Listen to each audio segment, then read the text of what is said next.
Prajwal pen drive ಪ್ರಕರಣದ ಬಗ್ಗೆ ಈಶ್ವರಪ್ಪ ಪ್ರತಿಕ್ರಿಯಿಸಿದ್ದಾರೆ. ಈ ಬಗ್ಗೆ ಬಾಗಲಕೋಟೆಯಲ್ಲಿ ಮಾತನಾಡಿರುವಂತಹ ಈಶ್ವರಪ್ಪನವರು, ಇದು ಇಡೀ ಕರ್ನಾಟಕ ರಾಜ್ಯವೇ ತಲೆ ತಗ್ಗಿಸುವಂತಹ ಕೇಸ್. ಸಿಎಂ ಗೃಹ ಸಚಿವರು ಬಹಳ ಹಗುರವಾಗಿ ತೆಗೆದುಕೊಂಡಿದ್ದಾರೆ. ಬರೀ ಕೇಂದ್ರ ಸರ್ಕಾರದ ವಿರುದ್ಧ ಬೊಟ್ಟು ಮಾಡ್ತಾ ಇದ್ದಾರೆ. ರಾಜ್ಯ ಸರ್ಕಾರ ಪ್ರಕರಣವನ್ನ ಯಾಕೆ ಸಿಬಿಐಗೆ ಕೊಡ್ತಾ ಇಲ್ಲ ಅಂತ ಸಲಹೆ ನೀಡಿದ್ದಾರೆ. ಪ್ರಜ್ವಲ್ ಪೆಂಡ್ರೈವ್ ಪ್ರಕರಣದ ಹಿಂದೆ ಡಿಕೆ ಶಿವಕುಮಾರ್ ಕೈವಾಡ ವಿಚಾರವಾಗಿ ಈಶ್ವರಪ್ಪ ಪ್ರತಿಕ್ರಿಯಿಸಿದ್ದಾರೆ. ಈ ಬಗ್ಗೆ ಮಾತನಾಡಿದ ಮಾಜಿ ಡಿಸಿಎಂ, ನಾನು ಡಿಕೆ ಪೆಂಡ್ರೈವ್ ಫ್ಯಾಕ್ಟರಿ ಮಾಲೀಕ ಅಂತ ಹೇಳಲ್ಲ, ಕುಮಾರಸ್ವಾಮಿ ಅವರ ಪಾತ್ರ ಇದೆ ಅಂತಾನೂ ಹೇಳೋದಿಲ್ಲ, ಇಬ್ರು ಕೂಡ ಒಳ್ಳೆ ನಾಯಕರು ಅಂತ ಹೇಳಿದ್ದಾರೆ. ಪ್ರಜ್ವಲ್ ಪೆಂಡ್ರೈವ್ ಕೇಸ್ ಬಗ್ಗೆ ಪರಮೇಶ್ವರ್ ಮಾತನಾಡಿದ್ದಾರೆ. ಈ ಬಗ್ಗೆ ಬೆಂಗಳೂರಿನಲ್ಲಿ ಪ್ರತಿಕ್ರಿಯಿಸಿರುವ ಪರಮೇಶ್ವರ್, ಹಾಸನ ಎಸ್ಪಿ ವಲಯ ಐಜಿಪಿಗೆ ನಾವು ಸೂಚನೆಯನ್ನ ನೀಡಿದ್ದೀವಿ, ಸಂತ್ರಸ್ತೆಯರಿಗೆ ರಕ್ಷಣೆ ಕೊಡಬೇಕು ಅಂತ ಸೂಚಿಸಿದ್ದೀವಿ. ಪ್ರಜ್ವಲ್ ಪ್ರಕರಣದ ತನಿಖೆಗೆ ಎಸ್ಐಟಿಯನ್ನು ಕೂಡ ನಾವು ಹಿಂದೆನೆ ರಚಿಸಿದ್ದೀವಿ. ತನಿಖೆ ಆಗೋದಕ್ಕೂ ಮೊದಲೇ ಹೇಳಿಕೆ ಕೊಟ್ಟರೆ ತನಿಖೆಗೆ ತೊಂದರೆ ಆಗುತ್ತೆ ಅಂತಾನೂ ಹೇಳಿದ್ದಾರೆ.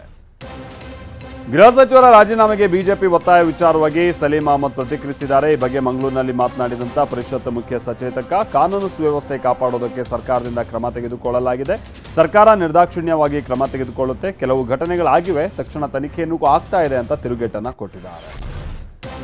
ನರೇಂದ್ರ ಮೋದಿ ಜನರಲ್ಲಿ ಭೇದ ಬರುವ ರೀತಿಯಾಗಿ ಭಾಷಣ ಮಾಡ್ತಿದ್ದಾರೆ ಅಂತ ಸಲೀಂ ಅಹಮದ್ ವಾಗ್ದಾಳಿಯನ್ನ ನಡೆಸಿದ್ದಾರೆ. ಈ ಬಗ್ಗೆ ಮಂಗಳೂರಿನಲ್ಲಿ ಪ್ರತಿಕ್ರಿಯಿಸಿರುವಂತಹ ಸಲೀಂ, ಅಭಿವೃದ್ಧಿ ಬಗ್ಗೆ ಮಾತನಾಡೋದು ಬಿಟ್ಟು ಸಮಾಜ ಒಡೆಯೋ ಕೆಲಸ ಮಾಡ್ತಿದ್ದಾರೆ ಅಂತ ಕಿಡಿಕಾರಿದ್ದಾರೆ.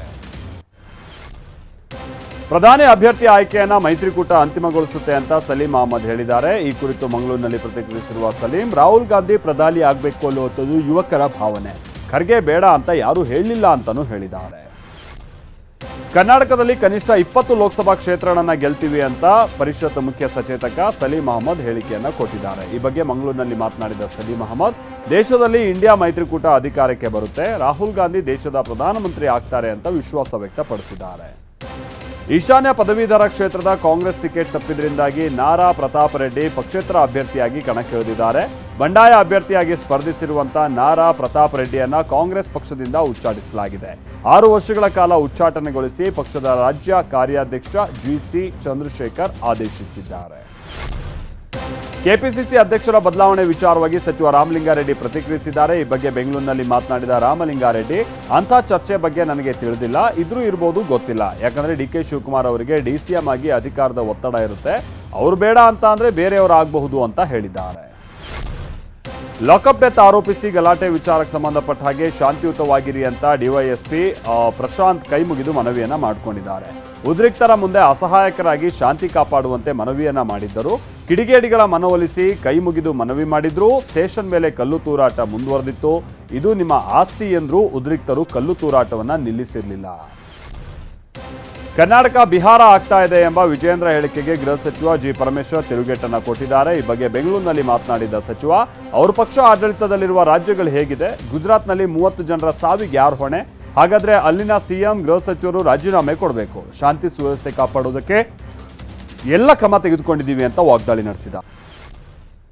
ಸಾಹೋ ಕಂಪನಿಯಿಂದ ಕಳಪೆ ಗುಣಮಟ್ಟದ ಟೊಮ್ಯಾಟೊ ಸಸಿ ಮಾರಾಟ ಆರೋಪ ಕೇಳಿಬಂದಿದೆ. ಕೋಲಾರದ ಹೊದಲವಾಡಿ ಗ್ರಾಮದ ರೈತ ಮಾಣಿಕರಾಯ ಬೆಳೆದಿದ್ದ ಟೊಮ್ಯಾಟೊ ಬೆಳೆ ಹಾನಿಯಾಗಿದೆ. ಸುಮಾರು 1.5 ಎಕರೆ ಪ್ರದೇಶದಲ್ಲಿ ಲಕ್ಷಾಂತರ ರೂಪಾಯಿ ಖರ್ಚು ಮಾಡಿ ಬೆಳೆದಿದ್ದಂಥ ಟೊಮ್ಯಾಟೊ ಕಳೆದುಕೊಂಡು ರೈತ ಕಣ್ಣೀರಿಟ್ಟಿದ್ದಾನೆ. ಸಾಹೋ ಕಂಪನಿ ವಿರುದ್ಧ ಆಕ್ರೋಶವನ್ನು ವ್ಯಕ್ತಪಡಿಸಲಾಗ್ತಾ ಇದ್ದು ಪರಿಹಾರ ನೀಡುವಂತೆ ಆಗ್ರಹಿಸ್ತಾ ಇದ್ದಾರೆ. ಶಾರ್ಟ್ ಸರ್ಕ್ಯೂಟ್ನಿಂದ ಆಲೆಮನೆ ಹೊತ್ತಿ ಉರಿದ ಘಟನೆ ಮಂಡ್ಯದ ಕೂಡಲಕುಪ್ಪೆ ಗ್ರಾಮದಲ್ಲಿ ನಡೆದಿದೆ. ರವೀಂದ್ರ ಅನ್ನೋರಿಗೆ ಸೇರಿದ ಆಲೆಮನೆ ಬೆಂಕಿಗೆ ಆಹುತಿಯಾಗಿದೆ. ಆಲೆಮನೆಯಲ್ಲಿದ್ದ ಲಕ್ಷಾಂತರ ರೂಪಾಯಿ ಮೌಲ್ಯದ ಯಂತ್ರೋಪಕರಣಗಳು ಭಸ್ಮವಾಗಿವೆ. ಅಗ್ನಿಶಾಮಕ ಸಿಬ್ಬಂದಿ ಸ್ಥಳಕ್ಕಾಗಮಿಸಿ ಬೆಂಕಿಯನ್ನ ನಂದಿಸಿದ್ದಾರೆ. ಶಾರ್ಟ್ ಸರ್ಕ್ಯೂಟ್ನಿಂದ ಬೀದರ್ ನಗರದ ಜ್ಯೋತಿ ಕಾಲೋನಿಯ ಜೆಸ್ಕಾಂ ಕಚೇರಿಗೆ ಬೆಂಕಿ ತಗುಲಿದೆ. ಕಚೇರಿಯಲ್ಲಿರುವಂತಹ ಪೀಠೋಪಕರಣಗಳು, ಟಿಸಿಗಳು ಬೆಂಕಿಗೆ ಆಹುತಿಯಾಗಿದೆ. 3 ಅಗ್ನಿಶಾಮಕ ದಳದ ವಾಹನದ ಸಿಬ್ಬಂದಿ ಬೆಂಕಿ ನಂದಿಸ್ತಾ ಇದ್ದಾರೆ. ದಟ್ಟವಾದ ಹೊಗೆ ಆವರಿಸಿದ ಕಾರಣದಿಂದಾಗಿ ಬೆಂಕಿ ನಂದಿಸೋದಕ್ಕೆ ಬಹಳ ಸಮಸ್ಯೆ ಉಂಟಾಯಿತು. ಟಿಸಿ ರಿಪೇರಿ ಮಾಡುವಾಗ ಗೋದಾಮಿಗೂ ಬೆಂಕಿ ಆವರಿಸಿದೆ. 2024ರ ಲೋಕಸಭಾ ಚುನಾವಣೆಯಲ್ಲಿ ಭಾರತೀಯ ಜನತಾ ಪಕ್ಷ ಹೀನಾಯವಾಗಿ ಸೋಲುತ್ತೆ ಅಂತ ಸಮಾಜವಾದಿ ಪಕ್ಷದ ಮುಖ್ಯಸ್ಥ ಅಖಿಲೇಶ್ ಯಾದವ್ ಹೇಳಿದ್ದಾರೆ. ಜೂನ್ 4ರಂದು ಬಿಜೆಪಿಗೆ ಅಂತಿಮ ಬೀಳ್ಕೊಡುಗೆ ನೀಡಲಾಗುತ್ತೆ. ಆ ದಿನ ಹಲವು ಮಂದಿಗೆ ಸ್ವಾತಂತ್ರ್ಯದ ದಿನವಾಗುತ್ತೆ ಅಂತ ಅಖಿಲೇಶ್ ಹೇಳಿದ್ದಾರೆ. ರೆಮೆಲ್ ಚಂಡಮಾರುತದ ಕಾರಣ ಭಾರತೀಯ ನೌಕಾಪಡೆ ಮುನ್ನೆಚ್ಚರಿಕಾ ಕ್ರಮ ವಹಿಸಿದೆ. ಮಾನವೀಯ ನೆರವು ಮತ್ತು ವಿಪತ್ತು ಪರಿಹಾರ ಪ್ರಕ್ರಿಯೆಯನ್ನು ಈಗ ಆಲ್ರೆಡಿ ಆರಂಭಿಸಿರುವಂತಹ ಸೇನಾಪಡೆ ಅಗತ್ಯ ವಸ್ತುಗಳನ್ನು ರವಾನಿಸ್ತಾ ಇದೆ. ಇವತ್ತು ಮಧ್ಯರಾತ್ರಿಯಲ್ಲಿ ರೆಮೆಲ್ ಚಂಡಮಾರುತ ಕರಾವಳಿ ದಾಟುವಂತ ನಿರೀಕ್ಷೆ ಇದೆ.